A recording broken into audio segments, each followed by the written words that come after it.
sopra forte, as águas não podem me afogar. Vento sopra forte, em suas mãos vou segurar. E o pelo que vejo, mas eu sinto pelo que vejo. Eu não olho as circunstâncias, eu vejo seu amor. A alegria do Senhor é a nossa força. A alegria do Senhor é a nossa força.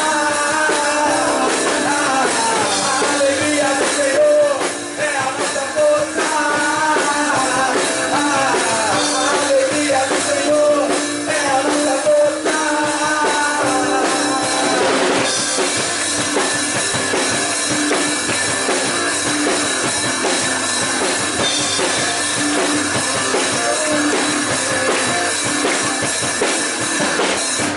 Vento sopra forte, as águas não podem me afogar.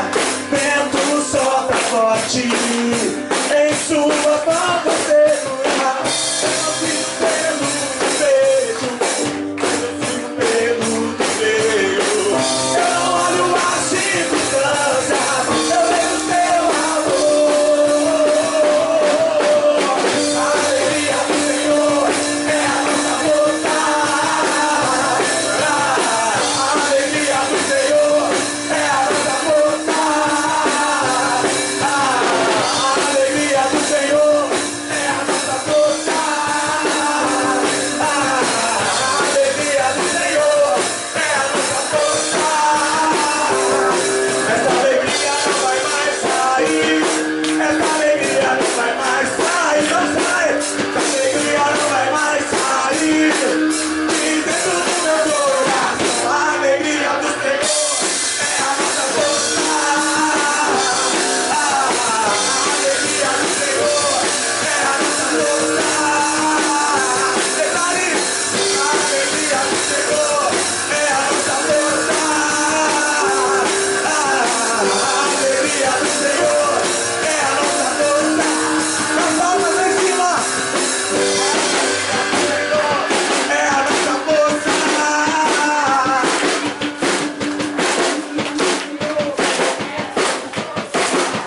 Meu povo, mais forte. A alegria do Senhor é a nossa força. A cruz do pulmão. A alegria do Senhor é a nossa força. Vem no pé no chão. Senhor é a nossa força.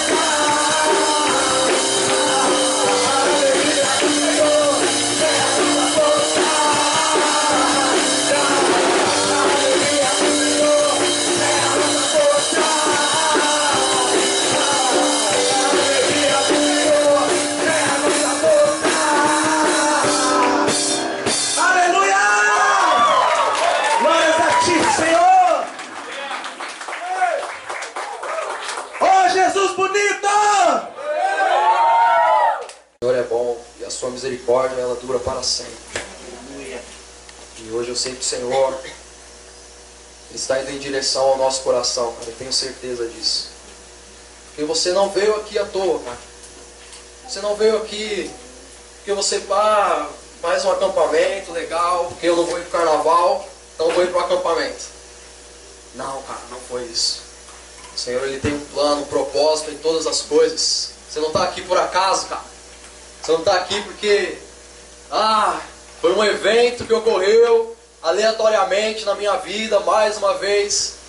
Não, cara. Eu não acredito em acaso. Não acredito em um Deus de acaso. Eu acredito em um Deus de propósito. Eu quero que você abra comigo a sua Bíblia. No livro aos Gálatas.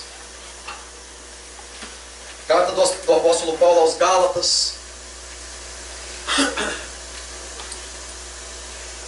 Capítulo 5.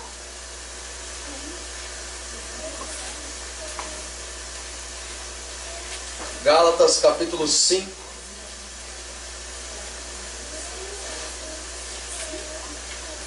Nós vamos ler o verso 1. Amém, queridos?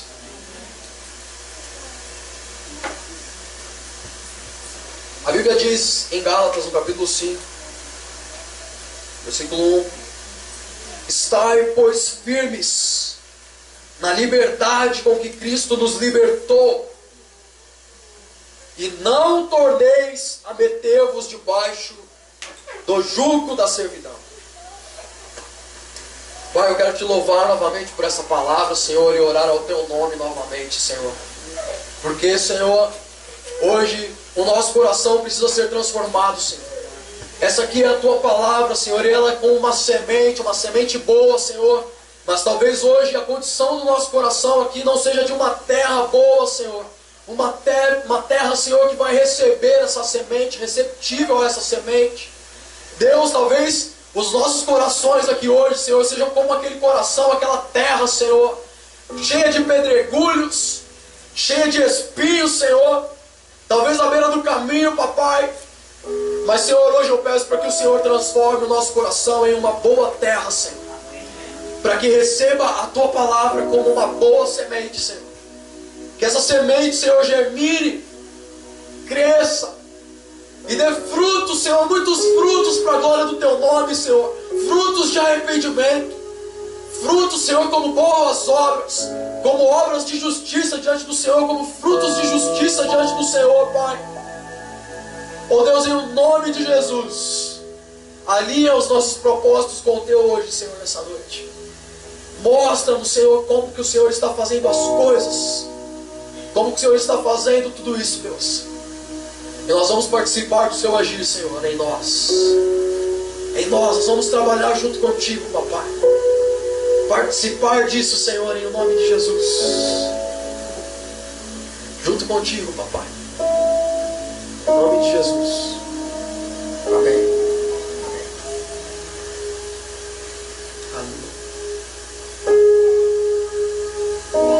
Então, queridos, nessa noite a gente vai tentar hoje caminhar juntos em uma perspectiva para tentar identificar as características e as consequências do pecado na nossa atual sociedade e em nosso cotidiano. E entender como conviver com essa realidade de pecado no nosso dia a dia, cara, no nosso cotidiano, na nossa vida normal. E nós somos hoje massacrados pela manhã pela realidade de quem Deus é e de quem nós somos. E o pior, cara, não é saber apenas quem nós somos, é saber quem nós não somos. E nós não somos bons, nós não somos justos, nós não somos bonitinhos, não somos legaizinhos. Não é nada disso, cara. Nós somos completamente o contrário disso. Eu nunca vou esquecer o dia que nós fomos ministrar, que nós fomos evangelizar em São Paulo, debaixo dos viadutos, cara. Nós estávamos falando com os usuários de crack ali. E existiam alguns travestis naquele lugar. E nós chegamos, cara, eu cheguei naquele travesti e eu disse pra ele assim, cara, você é a menina dos olhos de Deus, cara. Deus está olhando pra você hoje. Deus quer saber do seu coração hoje. Você precisa entregar a sua vida pra Jesus, cara. E eu comecei a explicar pra ele algumas coisas do Evangelho, o Evangelho. E ele olhou pra gente e disse, cara, eu queria muito, cara, acreditar nisso e seguir isso. Queria ir pra igreja com vocês hoje lá. Mas olha pra mim, cara. Eu sou um travesti. Olha pra mim. Eu sou um travesti, cara.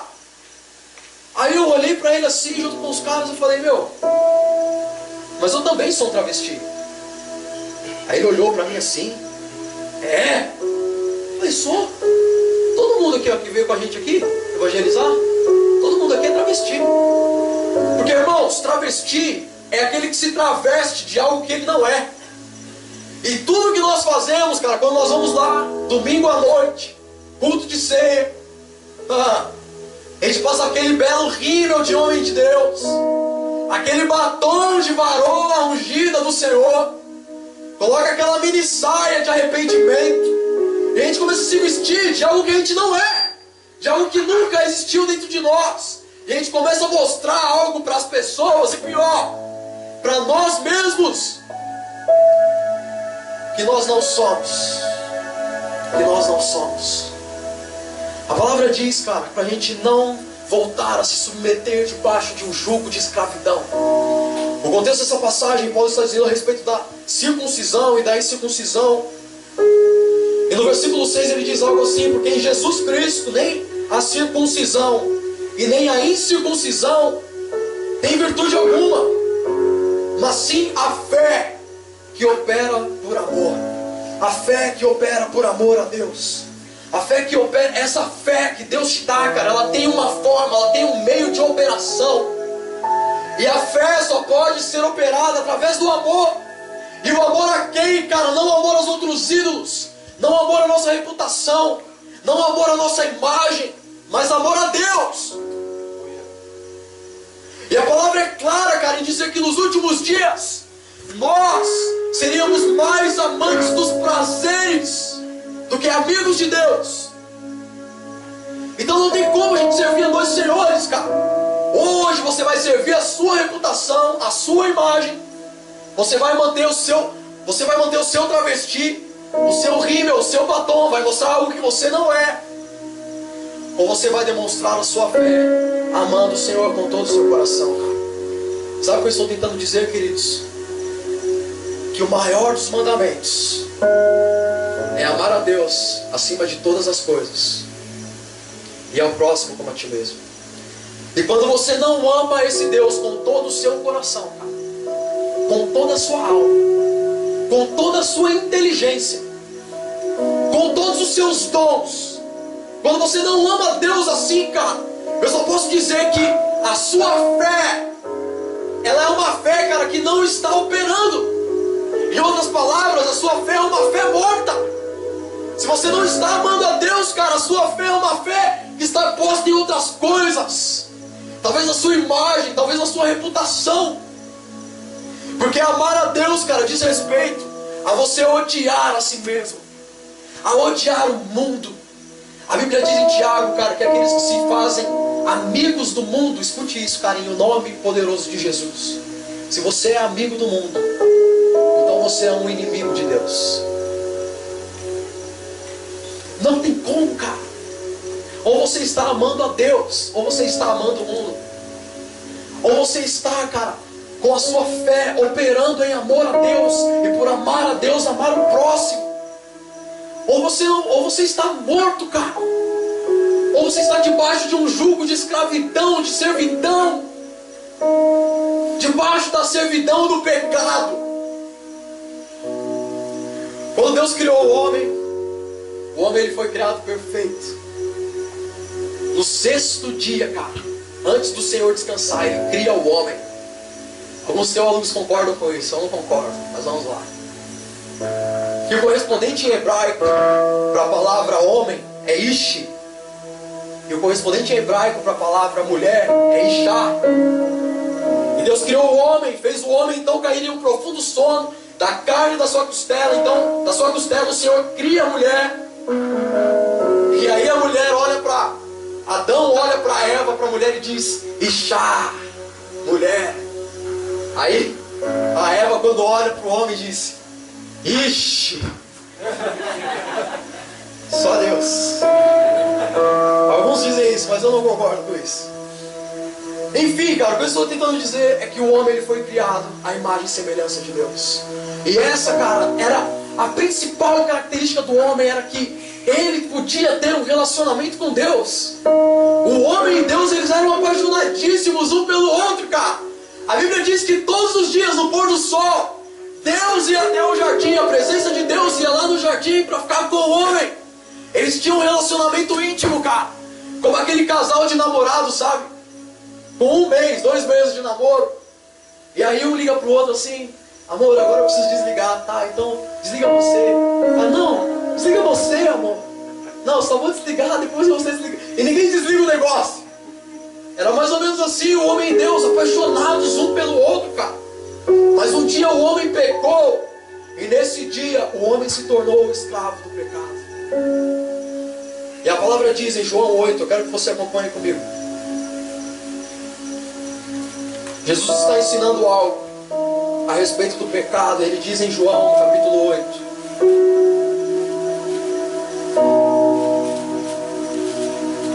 no versículo 32. Aleluia. E conhecereis a verdade, e a verdade vos libertará. Aleluia. E responderam-lhe: somos descendência de Abraão, cara, e nunca servimos a ninguém. Como é que você está dizendo para mim que eu serei livre? E respondeu-lhe Jesus: em verdade vos digo, que todo aquele que comete pecado é escravo do pecado. E agora o homem, cara, que tinha um relacionamento com Deus, ele está aprisionado em alienação, e o homem não pode mais ir até Deus. O homem perde o seu relacionamento com Deus, o seu amor por Deus, cara. E foi nesse dia que nós perdemos o estado, a capacidade de imparcialidade. Foi nesse dia, cara, que a gente perdeu o que nós chamamos de arbítrio. Porque o arbítrio, nós podemos entender ele como a palavra árbitro. O que é um árbitro? Eu creio que todos já assistiram um jogo de futebol. E num jogo de futebol tem um árbitro, um juiz. E o juiz, ele precisa ser imparcial. Ou seja, suponhamos um jogo entre Corinthians e Flamengo, ok? Mas só que esse juiz, ele é um corintiano, cara. E o que vai acontecer? Todas as faltas o juiz vai apitar para quem? Para quem, irmãos? Pro Corinthians. Pro Corinthians, ele é corintiano. Então ele vai querer que o Corinthians ganhe o negócio. A bola bateu no zagueiro do Corinthians e foi para fora. Aí todo mundo vai dizer: escanteio pro Flamengo. E não, escanteio nada. Não foi nada disso. É bola do time do Corinthians. E ele sempre vai apitar pro time do Corinthians. E nesse dia, cara, sabe o que aconteceu com a gente, irmãos? Nós perdemos a capacidade de ser um árbitro. Ou seja, a capacidade de julgar imparcialmente. No sentido de que você nunca mais, depois que o homem pecou, vai conseguir escolher uma coisa boa em contraste a uma coisa má. Você sempre vai apitar para o lado do pecado. Você sempre vai apitar para o lado da maldade. Porque você se tornou um escravo do pecado, cara. A palavra diz isso, que aquele que peca se torna um escravo do pecado. E a gente nunca mais conseguiu escolher outra coisa a não ser o pecado. Nós vimos hoje pela manhã que desde a nossa mocidade, desde a nossa infância, o desígnio do nosso coração é maligno, cara. Então, irmãos, nós perdemos a capacidade de 4 níveis de relacionamento. O primeiro deles é que nós estávamos em um estado de alienação com referência a Deus. No dia que o homem pecou, o homem não soube mais quem era Deus. Olha para nós, olha como nós tratamos Deus, irmãos. Nós achamos que Deus é o nosso garçom, que a gente vai lá no culto e dá alguma gorjeta em oferta, em dízimos, e Deus tem que servir a gente. Dá trabalho, dá emprego, dá casa, dá os negócios. E a gente trata Deus como se fosse o nosso garçom, como se fosse o nosso servo. E nós tratamos Deus, cara, como se Deus fosse... Entende? Porque perdemos o senso de quem Deus é. Estávamos alienados sem direção em relação a Deus. Esse foi o primeiro estado de alienação que nós entramos, em relação a Deus. O segundo, a relação em relação a nós mesmos. Naquele dia, cara, no dia que o homem pecou, o homem não sabia mais quem ele era. Olha para nós, cara. Nós não sabemos nos dar com nós mesmos. Nós ferimos o nosso próprio corpo. Nós transgredimos o nosso próprio corpo. Nós olhamos para nós, cara, e nós preferimos fumar muitos cigarros por dia. Deteriorar o nosso corpo. Preferimos as drogas. Preferimos macular o nosso corpo em adultério, em prostituição. Por quê? Porque a gente não sabe mais quem a gente é. A gente não sabe mais se relacionar com a gente. Esse foi o segundo estado de alienação que nós entramos. O terceiro deles, o estado de alienação em relação ao outro. Olha para nós, cara.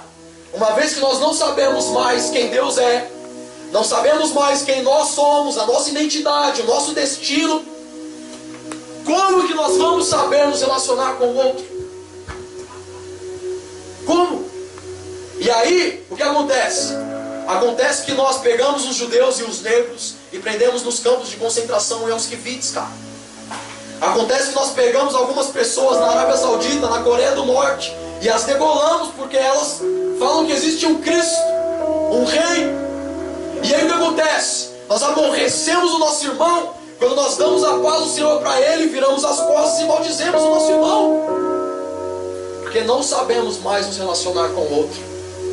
E em quarto lugar, nós entramos em um estado de alienação com referência à criação. A palavra diz que quando Deus criou o homem, Ele disse para ele: sujeitai e dominai a terra. Cuida desse jardim, cara. Cultiva esse jardim. Cultiva uma cultura aqui nesse lugar. Culto tem a ver com cultura, tem a ver com procriação, tem a ver com estender a linhagem. E sabe, o homem perdeu isso. Olha como que nós nos damos, cara, com a natureza. Nós chegamos ao cúmulo, queridos, de chamar a natureza de mãe natureza. De mãe natureza o quê, cara? A natureza não está aí para nos dizer como que deve ser o curso do mundo. Nós deveríamos usar a natureza, usar a criação para bendizer ao Senhor. Usar a terra para bendizer a Deus. E nós não fazemos isso, cara. Nós desmatamos, nós poluímos, nós degradamos, nós destruímos. Porque nós estamos em um estado de alienação. Alienação profunda do pecado. Essa é uma realidade em nós, cara. Sabe o que acontece, irmãos? A verdade é que nós não somos pecadores porque nós pecamos. Não, cara. Nós pecamos porque nós somos pecadores. É diferente. É como se a única coisa que você fizesse desde o dia que você chorou na maternidade, cara, foi pecar contra Deus. E mais do que isso, nós sentimos prazer em pecar contra Deus, cara. Nós sentimos, é gostoso pecar. Porque se não fosse gostoso, ninguém pecava. Ninguém mentia. Quantos aqui já mentiram alguma vez? Seus mentirosos. Perdoa esses pecadores, Pai. Esses mentirosos. Eu também já menti, cara, muitas vezes. E nós sentíamos prazer nisso. Nós sentíamos, é legal, é bom. Quando eu pego, cara, eu me sinto vivo. Quando eu estou, cara, ali na frente do computador, enxergando aqueles vídeos pornográficos, cara. Uau! Cara, aquilo eu me sinto vivo. Quando eu estou, cara, traindo a minha esposa, olhando para outras mulheres, cara, eu me sinto vivo com isso. É bom, é legal. Quando eu vou lá, cara, e eu xingo alguém, quando eu desobedeço os meus pais, eu me sinto tão livre, eu me sinto tão liberto, cara. Nós sentimos prazer nisso. Nós sentimos prazer em destruir a imagem de Deus em nós. Sentimos prazer, cara, em olhar para o Senhor e dizer: eu não preciso de você. Eu não quero, eu não preciso andar com o Senhor. E isso faz com que a gente viva somente para pecar contra Deus. Esse é o nosso estado. Irmãos, nós estamos vivendo em uma sociedade altamente pós-moderna. Ou seja, o período que nós estamos enfrentando agora, no século 21, é o período da pós-modernidade. Aquilo que ultrapassa o que é moderno. E nós que vivemos nessa sociedade, nós estamos sendo bombardeados, cara, todos os dias. Quando nós ligamos a TV, quando nós vemos alguma propaganda no outdoor, quando nós conversamos com as pessoas no trabalho, na faculdade, nós estamos sendo bombardeados com a era deste século. A pós-modernidade, ela tem 5 características: frutos do pecado, consequências do pecado. A primeira delas, cara, é o materialismo.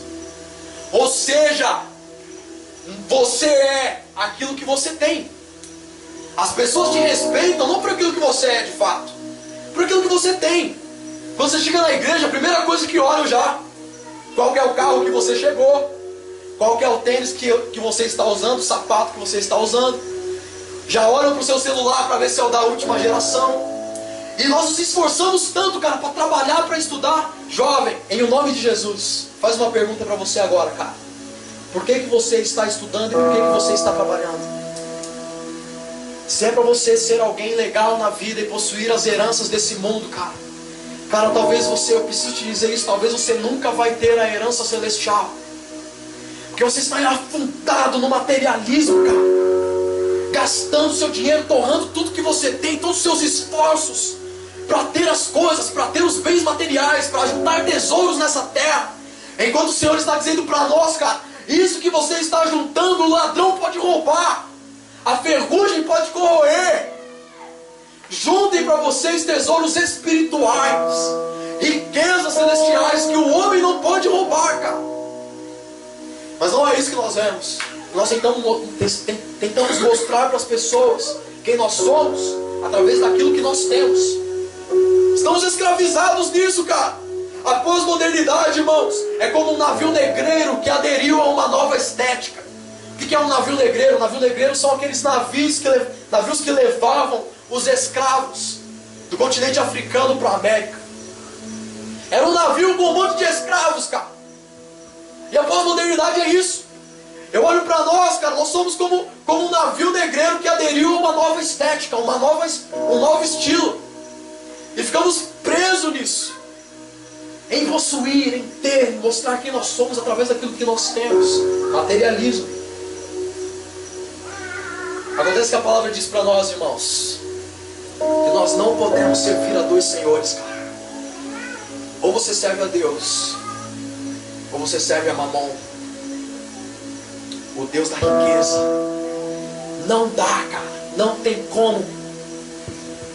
Por isso que a palavra diz, que Jesus diz, cara, é mais fácil um camelo passar pelo buraco de uma agulha do que um rico entrar no reino dos céus. Porque para você possuir uma herança celestial, primeiro você tem que abandonar a sua herança terrena. Não tem como, cara. Porque senão nós nos tornamos escravos daquilo que nós temos. Olha para nós. Por que nós somos infiéis nos dízimos e nas ofertas? Por que nós somos tão rasos com referência ao investimento missionário? Por quê? Porque nós não somos mais donos do nosso dinheiro. O dinheiro é o nosso dono agora. Porque você só é dono daquilo que você pode dar. Eu nunca vou poder dar essa Bíblia aqui para alguém. Nunca vou poder dar essa Bíblia para ninguém. Porque essa Bíblia não é minha, cara. E em contrapartida, você também nunca vai poder dar aquilo que você não é dono. Em outras palavras, estou tentando dizer: você não pode dar o seu tênis, você não pode dar essa camiseta que você está usando aí, você não pode, cara, usufruir, você não pode pegar o seu carro e servir ao Senhor com isso. Então, muito provavelmente, você não é mais o dono do seu tênis, do seu carro, da sua camiseta. A sua camiseta, o seu carro, o seu dinheiro, o seu tênis é o seu dono. Porque você só pode dar aquilo que você tem como herança, que você é dono. Materialismo. Segundo ponto, individualismo. Ou seja, eu não preciso prestar contas para ninguém. Ninguém tem a ver com a minha vida, cara. Eu sou o dono do meu próprio nariz. Eu faço o que me der na telha. Eu não preciso prestar contas para ninguém. Cara, eu moro em São Paulo. De vez em quando nós vamos para o metrô no horário de pico. E quando eu chego ali, eu digo para uma pessoa bom dia. A pessoa me olha assim, tipo, que falta de educação, cara. Me falar bom dia aqui no metrô. Dá licença. Me vira as costas, no sentido de que, tipo, fica no seu espaço, cara. Não entra no meu espaço. A minha vida só eu preciso prestar contas para mim mesmo. Mas sabe o que a palavra diz, cara? Que nós devemos confessar os nossos pecados uns aos outros. E mais, considere cada um o seu irmão superior a si mesmo. Então essa pessoa que está aí do seu lado, cara, mais do que o seu irmão, ela é o seu superior. Ele é o seu superior. É para ele que você tem que prestar contas. Quando você for fazer alguma coisa, você tem que pensar se isso não vai ofender o seu irmão. Cara, nós não confessamos mais os nossos pecados. Nós não prestamos mais contas para ninguém. Nós nos fechamos aqui numa redoma e dizemos: pronto, acabou aqui. Quem manda na minha vida sou eu, ninguém tem nada a ver com nada. E vamos seguir o barco assim. Individualismo. Ser um individual, aquele egoísmo, aquele egocentrismo, cara, impregnado em nós. Individualismo. Terceira característica da pós-modernidade, que nós enfrentamos todo dia, que nós vemos todos os dias: o hedonismo. Ou seja, tenha prazer, busque o prazer, custe o que custar. Não interessa cara, se você vai ter que ficar com várias garotas na mesma noite e transgredir o seu corpo. Não interessa, cara, se você vai precisar usar algumas drogas para você sentir aquela dopamina sendo liberada, aquela vibe. Se é preciso usar drogas para sentir prazer, faça isso. Faça isso, cara. Não interessa se você vai ter que trair a sua esposa, o seu esposo, mas isso vai te dar prazer, faça isso. Faça isso. Não interessa, cara, se você vai ter que comer exageradamente e ter o colesterol nas alturas, mas se isso vai te dar prazer, então come pra valer. Come como se não houvesse amanhã. Enfia a cara nisso. Não interessa, cara, se você vai precisar. Tenha prazer. Busque o prazer. Cai de cabeça nesse negócio do prazer. Hedonismo, cara. Nós abrimos um canal de televisão às 8 horas da noite, nós vemos pornografia explícita. Explícita. Nós aplaudimos, cara, o adultério. Nós torcemos para que ele vá lá e fique com a outra mulher e a esposa não descubra. Hedonismo. Você tem que ficar preso ali no seu prazer, não interessa o que isso vai custar. Nós vivemos isso todos os dias, cara. Estamos rodeados disso. Hedonismo. Quarta característica, o pragmatismo. Ou seja, os resultados estão acima da ética e da moral. Em que sentido isso? No sentido de que nós precisamos ir atrás dos resultados. Não interessa a forma que nós vamos fazer isso. Se você precisa sonegar impostos para ter bons resultados, cara, faça isso. Porque o negócio é você ter bom resultado. Se você precisa, cara, mentir para as pessoas para você ter um grupo legal ali ao seu redor, cara, faça isso. Se você precisa mudar a estrutura da sua igreja e criar vários grupos de células, entenda, eu não estou falando contra as células. A célula nasceu no coração de Deus. Eu creio nisso. Mas se isso está sendo usado para gerar mais e mais pessoas e mais resultados, somente para aumentar a igreja, cara, então você está sendo escravo do pragmatismo. É a busca exacerbada por resultado, indiferente se isso está sendo correto ou não. Irmãos, nós precisamos fazer uma coisa, cara. Entender que nem tudo aquilo que dá certo é certo. Nem tudo aquilo que dá certo para as pessoas é certo, cara. Sonegar impostos dá certo. Dá certo. Mas não é certo, cara. Não é certo. Não é o correto, não é legal. Não é ético, não é moral, não tem nada a ver com princípios bíblicos. Mas nós fazemos isso. Buscamos os resultados. Pragmatismo. Sabe, queridos, eu quero dizer algo a respeito de adoração aqui em nosso meio. A palavra nunca disse que Deus estava à procura de adoração, cara. Porque se Deus estivesse correndo atrás de adoração, Ele não precisava da gente. Ele tem anjos, cara, que o adoram 24 horas ininterruptamente. Eles cantam melhor do que a gente. Eles tocam melhor do que a gente. Então Deus não está à procura de adoração. Porque se você ficar aqui dizendo: Senhor, Tu és santo, santo, santo, santo, santo, santo, santo, 24 horas por dia dizendo santo, santo, Deus não vai ser mais santo por causa disso. Porque a adoração não muda Deus. A adoração muda a gente, cara. A palavra diz que Deus está à procura de verdadeiros adoradores. Que o adorem em espírito e em verdade. Adoradores. E tem uma diferença, cara, porque adoração, irmãos, adoração não é aquilo que nós estamos fazendo para Deus. Porque sempre vai ter alguém que vai fazer o que você faz melhor do que você. E por mais que você seja o melhor da face da terra fazendo alguma coisa, os anjos no céu fazem para Deus melhor do que você. Então adoração não é fazer para Deus. Adoração não diz respeito a fazer alguma coisa para Ele, mas diz respeito a quem nós estamos nos tornando nele. Diz respeito a como que está o nosso coração nele, cara. Diz respeito a manifestar o que está no céu aqui na terra. Então deixa eu dizer, em nome de Jesus, para de fazer as coisas para Deus, cara, como se isso fosse a ponte entre você e Deus. Isso não é a ponte entre você e Deus. Deus não está nem aí, cara, porque se você toca bem, se você prega bem, Deus não está nem aí, cara, se você na hora do louvor se pendura aqui. Deus está nem aí para isso, cara. Deus quer saber do seu coração. Se existe aí dentro de você um verdadeiro adorador. Se existe aí dentro de você vontade de estar com o teu Deus. Porque se é uma obrigação, cara, estar aqui para você, cara, talvez tudo que você está fazendo aqui não está sendo recebido dos céus. Eu sou o menor aqui, cara, e o principal dos pecadores, eu não posso julgar ninguém. Mas dificilmente a sua adoração vai superar a dos anjos. Que a gente pare de buscar isso, cara, os resultados, o fazer exacerbado para buscar a aprovação de Deus.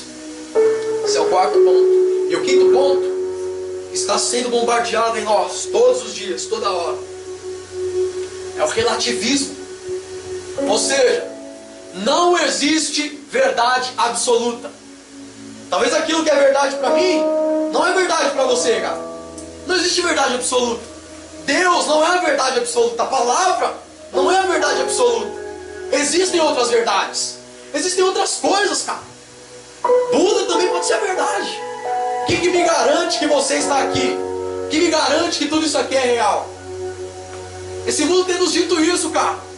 Mas a palavra diz o seguinte, Jesus diz o seguinte, a respeito dele mesmo: eu sou o caminho, artigo pessoal definido, masculino. Eu sou o caminho, a verdade e a vida. Irmãos, a verdade não é um conjunto de ideias, não é determinada corrente teológica, não é um grupo de filosofia, de ideias filosóficas a serem seguidas.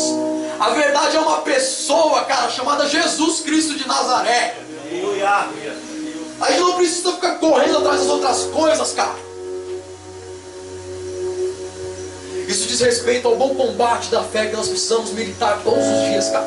Lá na sua faculdade, na sua escola, todo dia, isso está sendo colocado dentro da sua cabeça.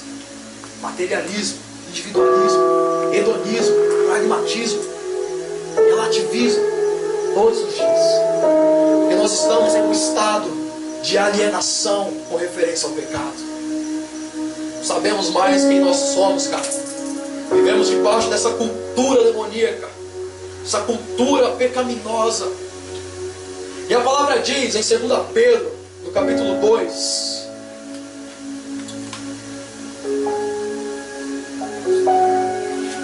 aleluia.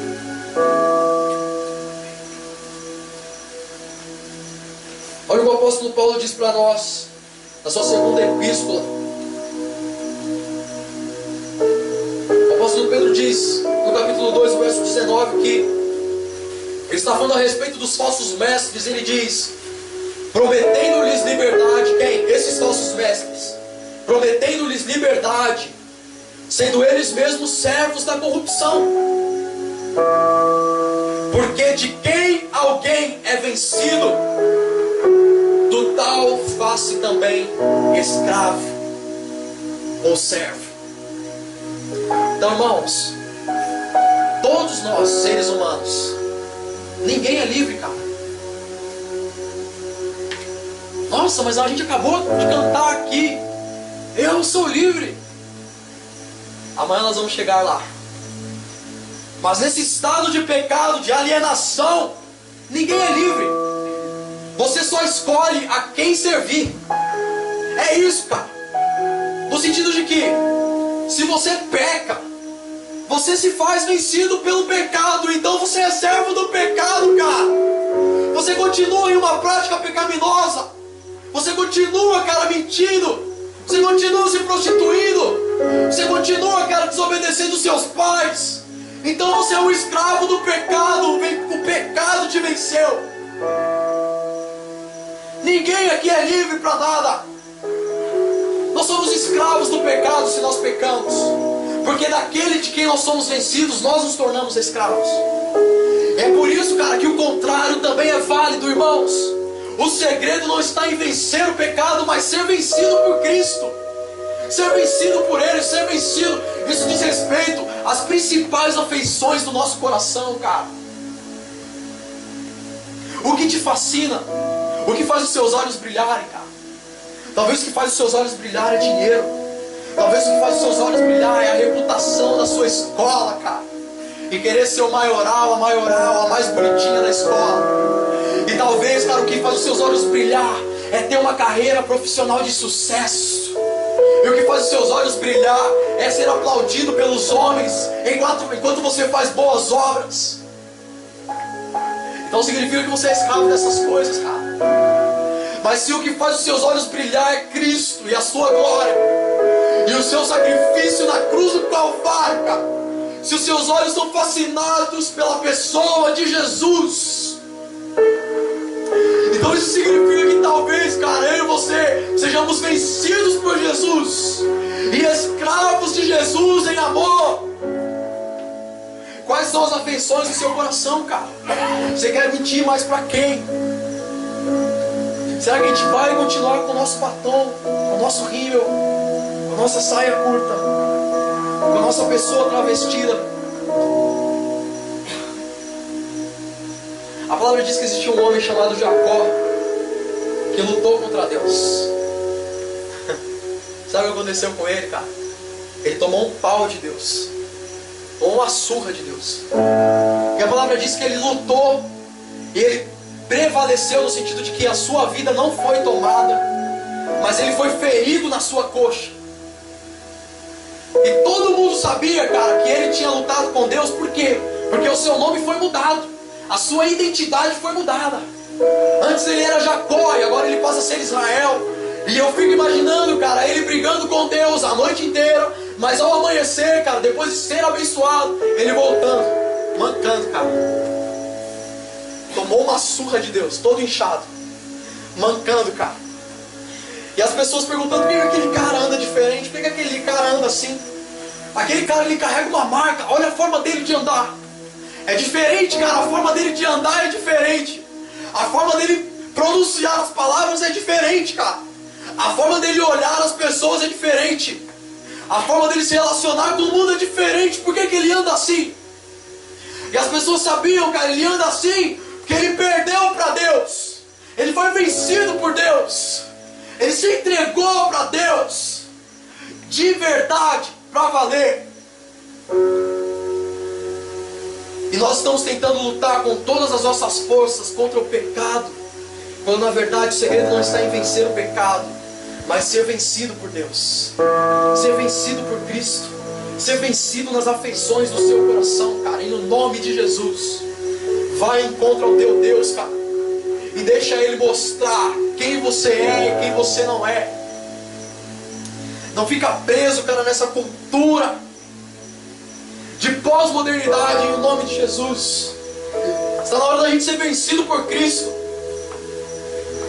Os principais anseios do nosso coração, apenas quando nós somos vencidos por Cristo, irmãos, é que nós sentimos nojo e ódio pelo pecado. Ninguém vence as tentações das trevas exteriores, o materialismo, o relativismo. Ninguém vence as trevas exteriores que está aí no mundo, se antes vencer as trevas interiores. Diz respeito, cara, você vencer você mesmo em Cristo, ou melhor, ser vencido por Cristo. Porque se hoje eu disser algo aqui: quantos querem ir para o céu? Cara, a gente vai jogar as cadeiras para cima. Amém, eu quero. Só que irmãos, antes da gente ir para o céu, antes de você entrar no céu, o céu precisa entrar dentro de você, cara. E isso está acontecendo nesses dias em nome de Jesus. O céu, o conteúdo do céu entrando dentro de nós. Sabe por quê? A palavra diz em Lucas 17, certa vez Jesus olha para os seus discípulos e ele diz: ei, cara, não acreditem, não acreditem. Se alguém disser para vocês: o reino de Deus está ali, ou o reino de Deus está aqui, o reino de Deus está naquela igreja, o reino de Deus está... Não acreditem. Porque o reino de Deus, ele não vem como uma forma palpável, como uma forma física. O reino de Deus está dentro de vocês. E a palavra diz em Romanos 14 também que o reino de Deus não é comida e nem bebida, cara, mas é justiça, paz, alegria no Espírito Santo. Ou seja, quando eu sei que o reino de Deus chega em algum lugar? Como que eu sei que o reino de Deus chegou em Areado? Não é essa igreja, não. Se o padre fulano de tal chegou na igreja, se o pastor fulano de tal chegou na igreja, não. Eu sei que o reino de Deus chegou em algum lugar quando uma pessoa que carrega o reino de Deus dentro dela, cara, chega em algum lugar. Quando essa pessoa que carrega o reino dela, o reino dentro dela, então eu posso afirmar que o reino chegou em algum lugar. Não tem como, cara. Alguma coisa está reinando aí em você. Alguma coisa está fazendo você ser servo. Ou Cristo Jesus, você é participante do reino dele, escravo dele. Ou você é escravo do mundo, do pecado, de Satanás, e está vivendo uma cultura altamente pós-moderna. Não tem como, cara. Eu espero que nesses dias o céu entre dentro de nós. A gente continue vivendo em direção aos propósitos eternos de Deus. E sabe, cara, existe um preço a ser pago para lutar contra o pecado. Existe um preço que precisa ser pago por cada um de nós. Uma luta contra o pecado. Algumas pessoas, cara, ficam murmurando, às vezes dizendo: ah, mas eu não consigo vencer essa tentação, não consigo vencer esse pecado, por que eu vivo assim, desse jeito? E murmuração, murmuração, e mais murmuração. E por que... Mas, cara, nós precisamos fazer guerra contra o pecado. Tratar o pecado como ele merece ser tratado. Sabe, queridos, a palavra diz em Hebreus, no capítulo 12, versículo 4, que a forma que nós devemos lidar com o pecado, ele diz: nessa luta contra o pecado, vocês não batalharam até o sangue. Em outras palavras, cara, ele está dizendo o seguinte, o autor de Hebreus: sabe como que você deve lutar contra o pecado? Mesmo que isso exija de você derramar o seu sangue. Porque, irmãos, nós pensamos que o nosso maior adversário é o diabo. E a maioria das nossas falhas, dos nossos erros, das nossas faltas, nós atribuímos ao diabo. E aí nós dizemos assim: cara, o diabo me venceu, eu caí na tentação do diabo, o diabo me deu uma rasteira, eu não consegui caminhar. Nós vivemos assim. Mas sabe, eu entendo que nós precisamos lutar contra o diabo. A palavra diz isso em Efésios 6:12, que a nossa luta não é contra a carne, contra sangue, mas contra principados e potestades, contra o espírito das trevas deste século, contra as hostes espirituais da maldade nos arredores celestiais. Ok, nós precisamos lutar contra o diabo, mas muito mais importante do que lutar contra o diabo é lutar contra o pecado. Por quê? Porque o diabo, cara, não tem poder para te levar para o inferno. Ninguém vai para o inferno por causa do diabo. Porque o diabo também um dia será lançado no inferno, e o inferno será lançado no lago de fogo e enxofre. Então o diabo não leva ninguém para o inferno. O diabo não tem poder para isso. A única coisa, cara, que faz a gente ir pro inferno é o meu pecado, é o seu pecado. Sabe qual que é o meu maior inimigo, cara? O meu maior inimigo se chama Leonardo Luiz, e eu luto contra ele todos os dias. É uma guerra absurda, cara.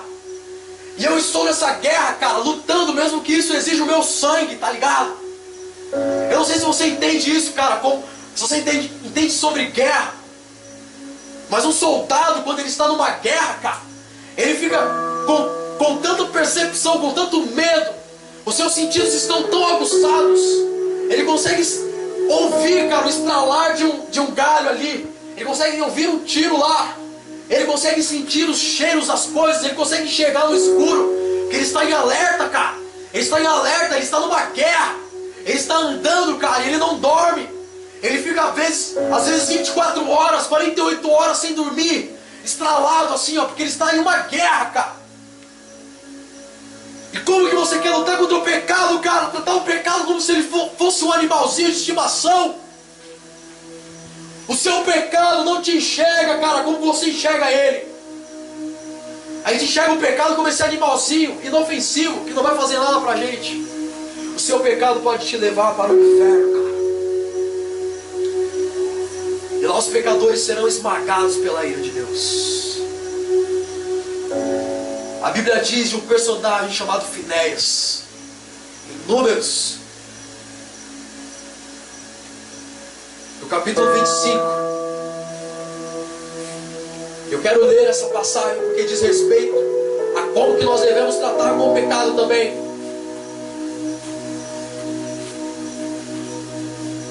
Números, capítulo 25, a partir do versículo 1, a Bíblia diz que Israel deteve-se em Sitim e o povo começou a prostituir-se com as filhas dos moabitas.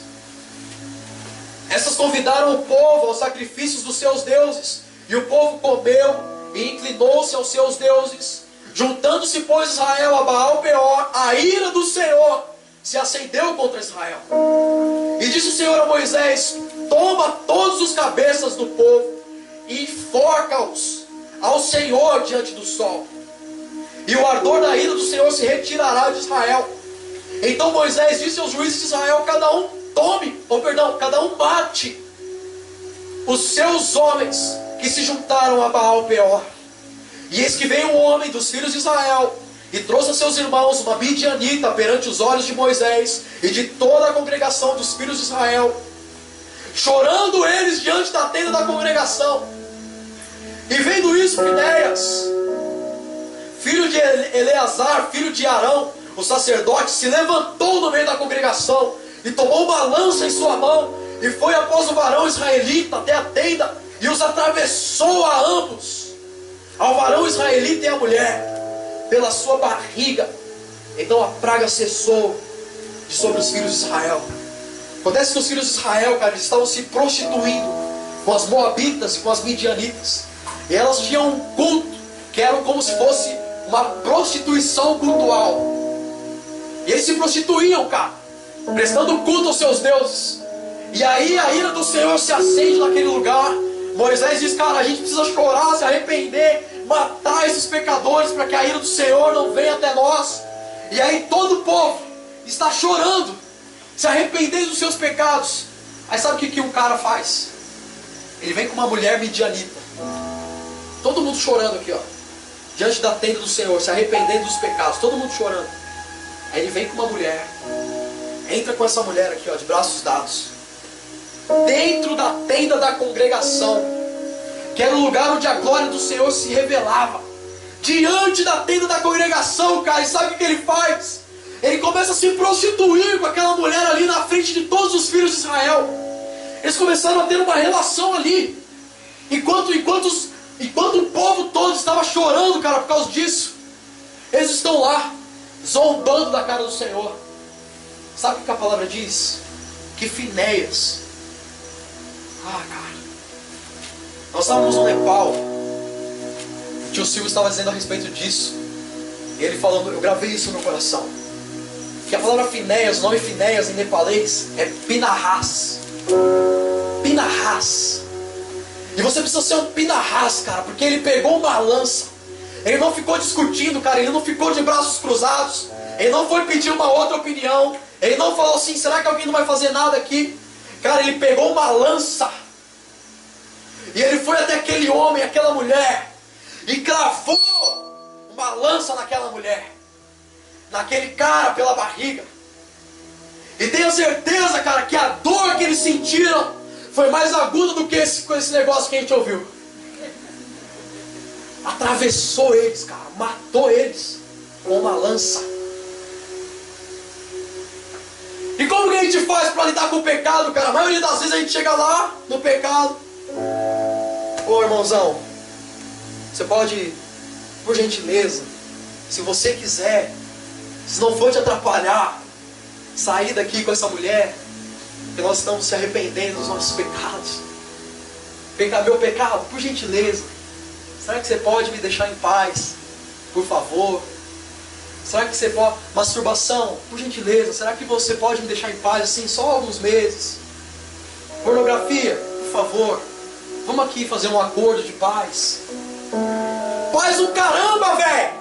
Você tem que pegar uma lança em direção ao seu pecado e cravar no seu pecado, cara. E exterminar isso da sua vida em o nome de Jesus. Para de ser frouxo, cara, com relação ao seu pecado. vai confessar o seu pecado, cara. Vai confessar isso pro seu pastor, pros seus irmãos. Vai dizer, cara, eu tenho problema com a mentira. Crava um pecado nisso. Talvez isso vai custar a sua reputação, cara, mas a sua reputação não é mais importante do que a sua relação, a sua aliança com Deus. Em o nome de Jesus, cara, chega desse negócio, desse lenga-lenga de evangelho, velho, de querer ficar negociando com o pecado, sabe? Não, um mês eu não peco, no outro eu dou só uma escapada, mas cara, você vai ir para o inferno, porque você é um escravo de Satanás, um escravo do diabo. Você nunca foi vencido por Cristo.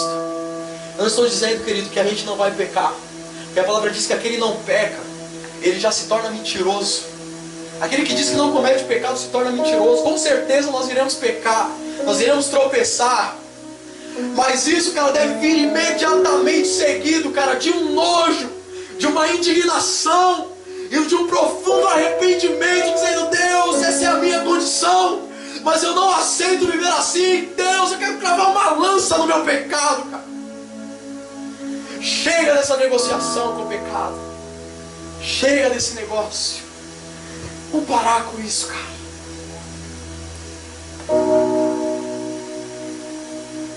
Não é uma questão de conversa, é uma questão de guerra. Está valendo tudo, cara. Está valendo a nossa aliança com Deus. Porque senão a gente está tornando o sacrifício de Jesus, cara, inválido. Inválido. Uma graça vã. Talvez essa graça seja vã para você, cara, mas para mim não é. O meu Jesus naquela cruz não estava de brincadeira. Não estava brincando de acampamento. Meu Jesus naquela cruz não estava brincando de ministro. Custou toda a vida dele, cara. Ele se tornou pecado. Ele se tornou maldito. E maldito, cara, por mais forte que isso pareça, significa alguém que é desgraçado. Ou seja, desprovido de graça, desprovido de favor. E ele fez isso, cara, pra gente ficar brincando aqui com o pecado, ficar brincando aqui com esse negócio, ficar brincando com a mentira, cara, com a ganância. Deus não vai brincar com os pecadores naquele dia. Deus vai tratar os pecadores como eles merecem ser tratados. E eu quero encerrar. Aleluia. Aleluia. Lendo a palavra em Daniel, no capítulo 3.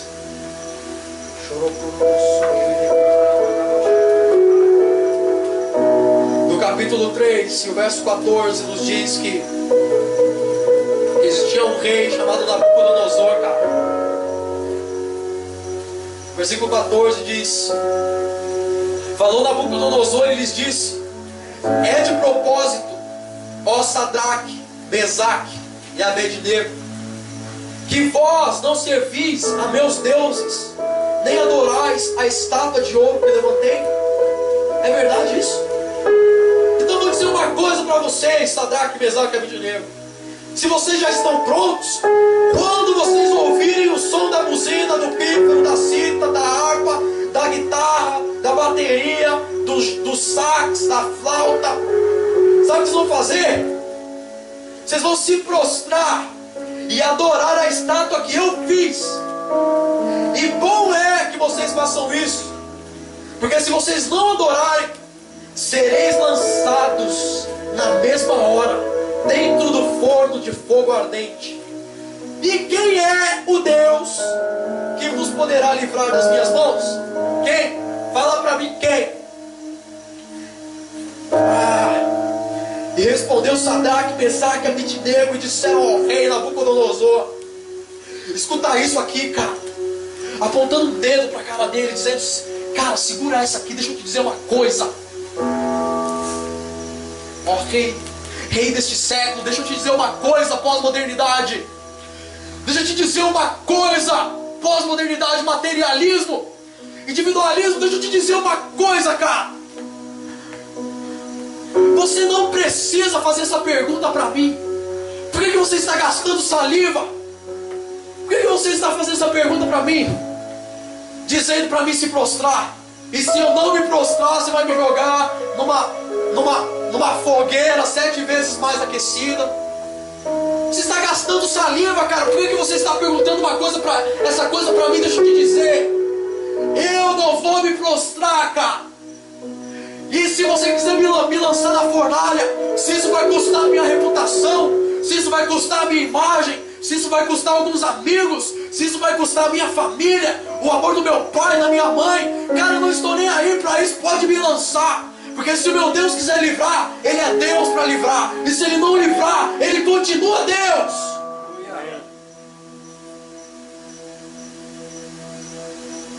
Por que você está gastando saliva perguntando isso para mim, cara? Por que você... Cara, eu não estou de brincadeira aqui.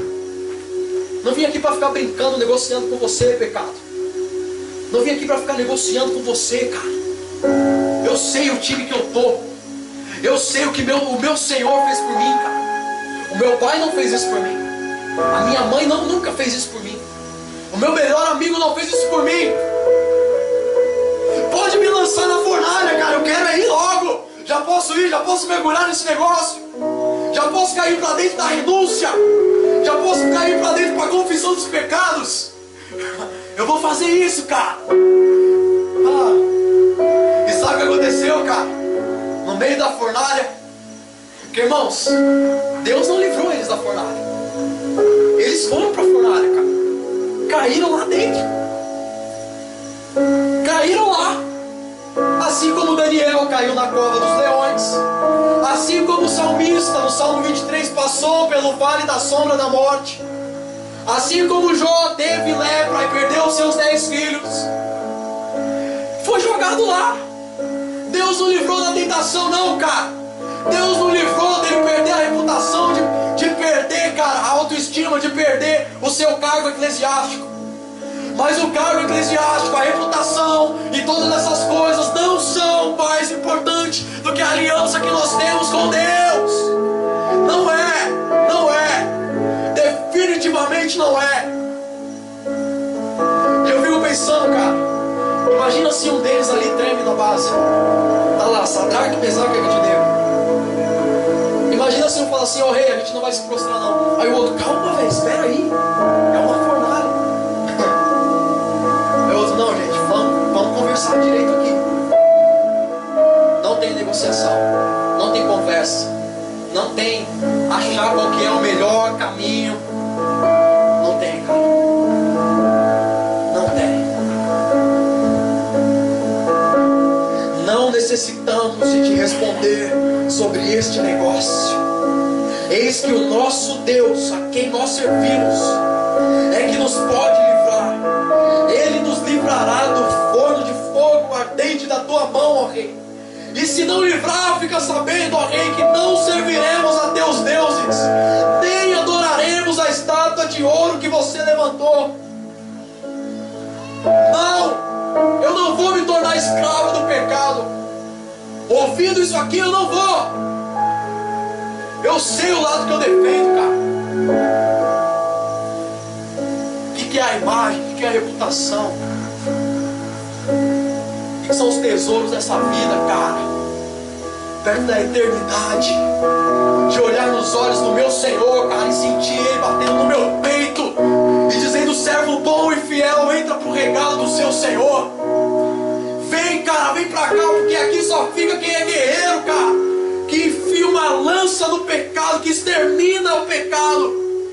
Aqui não tem pecador, não. Aqui só tem quem ama a santidade. E os que amam o pecado já estão lá do outro lado, cara. Malditos, preparados para o fogo eterno. São como bodes. São como bodes, são desobedientes.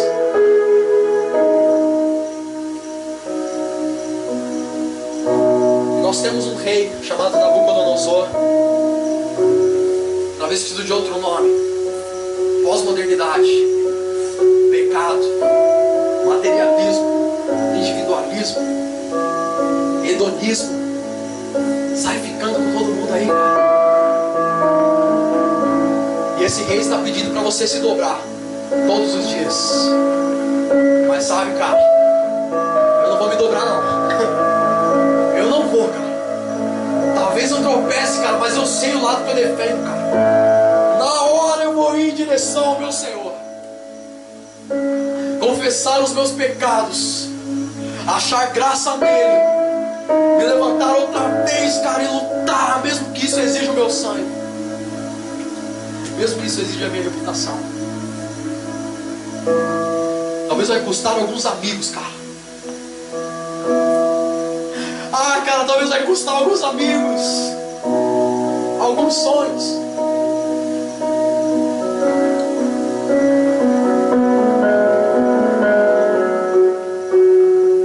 Pai, nós queremos te louvar por causa da tua bondade, da tua misericórdia, Senhor. E Deus, em nome de Jesus, a gente não quer, Senhor, ser escravo do pecado mais. A gente não quer ficar negociando com o pecado, Senhor. Eu sei qual é a minha natureza, Deus. Eu sei a sociedade que eu estou inserido. É uma sociedade altamente pecaminosa, meu Deus. Cheia de pecados. Que está me convidando todos os dias para pecar, Senhor. Mas Deus, o Senhor naquela cruz estava pagando um tão alto preço pela minha vida, Jesus. O Senhor não estava de brincadeira ali. O Senhor não estava brincando, não. E eu vou parar, Deus, com esse negócio de brincar com o pecado. De ficar usando de um monte de desculpas para pecar, Deus. Ah, eu pequei por causa disso, daquela circunstância, porque... Ah, eu pequei porque eu estava com aquela pessoa sozinha. Eu pequei porque eu estava ali e aquele vídeo apareceu. Eu pequei porque... Não, Deus, não. Eu vou lutar para valer nesse negócio, Senhor. Você como um soldado. Eu vou ser como um soldado, Senhor. Alerta. Alerta. E se eu ver o pecado na minha frente, Senhor, a primeira coisa que eu vou fazer, Deus, eu não vou hesitar em puxar o gatilho. Eu vou exterminar o pecado, Senhor. Não por causa das minhas forças, Jesus. Não por causa das nossas forças. Mas por causa da tua força em nós. Do teu Espírito em nós. Fazendo com que eu sinta nojo do pecado. Ódio do pecado. Ódio da minha situação. Para valer, Deus. De verdade. E eu oro, Senhor, para que o coração de cada um dos meus irmãos aqui, Senhor, em nome de Jesus, esteja disposto a lutar contra o pecado. Entender que nós não pertencemos a esse mundo. Não pertencemos a essa cultura, Senhor. Nós não servimos ao Deus deste século. Nós não somos desse mundo. Eu não sou igual às outras pessoas desse mundo. Não, Deus, nós que estamos aqui nesse acampamento, Deus, a gente é diferente das pessoas que estão cegas por Satanás. Porque nós somos vencidos por Cristo. Um dia nós fomos vencidos por Jesus. Oh Pai, o amor de Jesus nos esmagou, nos humilhou, a ponto da gente se levantar, Senhor, em autoridade e marchar pelo teu reino, Senhor, lutando contra o pecado, entendendo o mundo que nós pertencemos, Jesus. Ah, Senhor, faz os nossos olhos serem fascinados de novo pela tua pessoa, Jesus. Em nome de Jesus. Amém.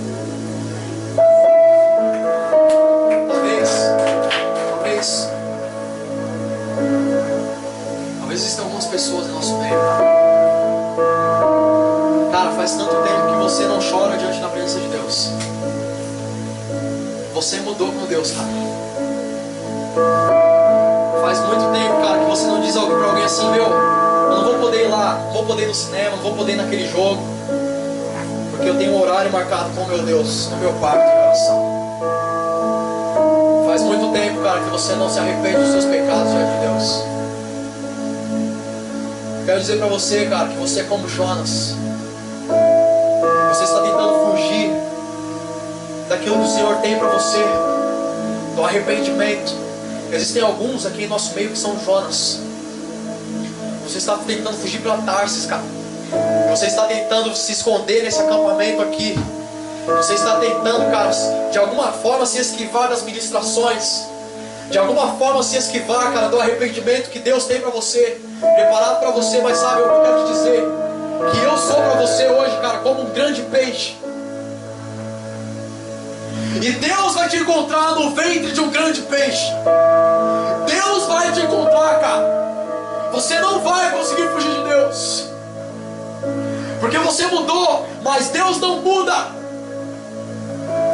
Deus é o Pai das luzes, em quem não há sombra de variação. Você mudou, cara. Você não chora mais. Você não sente mais nada, cara.